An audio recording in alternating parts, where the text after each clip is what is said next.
Lutung Kasarung adalah salah satu cerita rakyat paling populer di Indonesia, terutama di tanah Pasundan, Jawa Barat. Kisah Lutung Kasarung mengangkat kerajaan Pasir Batang kala itu, dan percobaan perebutan tahta. Dan uniknya kisah ini dibumbui oleh pesan moral sehingga bertambah hasanah dalam hati sanubari. Lantas siapa Lutung Kasarung sendiri? Apa yang melatar belakangi kisah Lutung Kasarung? Di mana legenda ini berasal, bagaimana kisah tersebut, dan pesan moral apa yang dapat diambil dari kisah Lutung Kasarung ini. Simak video ini sampai habis, agar tidak gagal faham.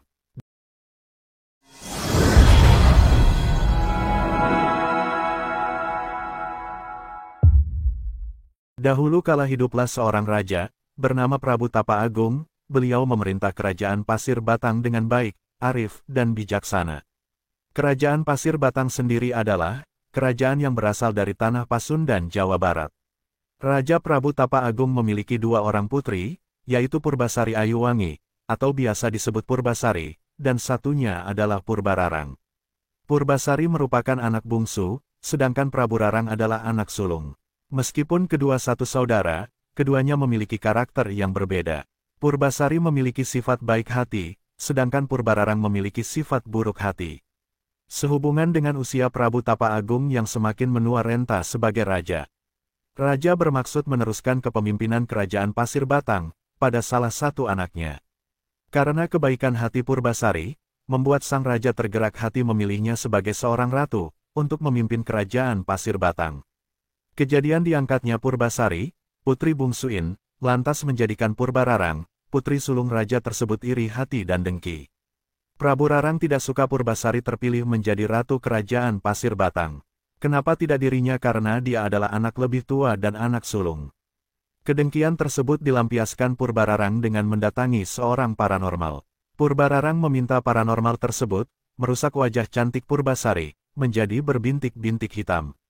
Dan tak lama berselang, Purbasari pun menjadi seorang buruk rupa karena wajahnya menjadi penuh bintik hitam.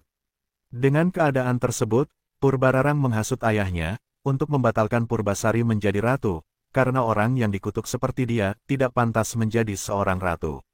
Prabu Tapa Agung pun mengusirnya dari kerajaan, dan hiduplah Purbasari di hutan belantara. Selama di hutan, Purbasari berteman dengan hewan-hewan hutan, salah satunya adalah Lutung Kasarung. Lutung Kasarung adalah hewan yang menyerupai kera, berbulu lebat dan berwarna hitam. Setiap hari Lutung Kasarung menghibur Purbasari dengan memberikan bunga-bunga indah dan buah-buahan yang lezat. Di suatu malam, saat bulan purnama, Lutung Kasarung menyuruh Purbasari mandi di sebuah telaga, dan Purbasari pun menurutinya. Saat Purbasari mandi, kulitnya menjadi bersih seperti semula, ia pun terkejut dan bergembira. Suatu hari Purbararang masuk ke hutan untuk melihat kondisi adiknya. Purbararang sontak kebingungan dan tidak percaya ketika melihat kulit adiknya kembali bersih. Dengan sombongnya, ia menyebut seorang ratu harus memiliki suami yang tampan. Purbararang berbicara seperti itu karena kala itu, Purbararang sudah memiliki seorang calon suami. Purbasari yang bingung, secara spontan menarik tangan Lutung Kasarung. Jadi monyet itu tunanganmu, mana ada ratu punya suami seekor monyet, kata Purbararang sembari tertawa lepas.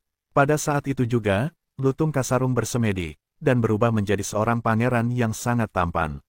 Purbararang pun kemudian mengakui kesalahannya, dan memohon maaf pada adiknya serta memohon agar tidak dihukum. Untungnya, Purbasari yang berhati baik, memaafkan kakaknya.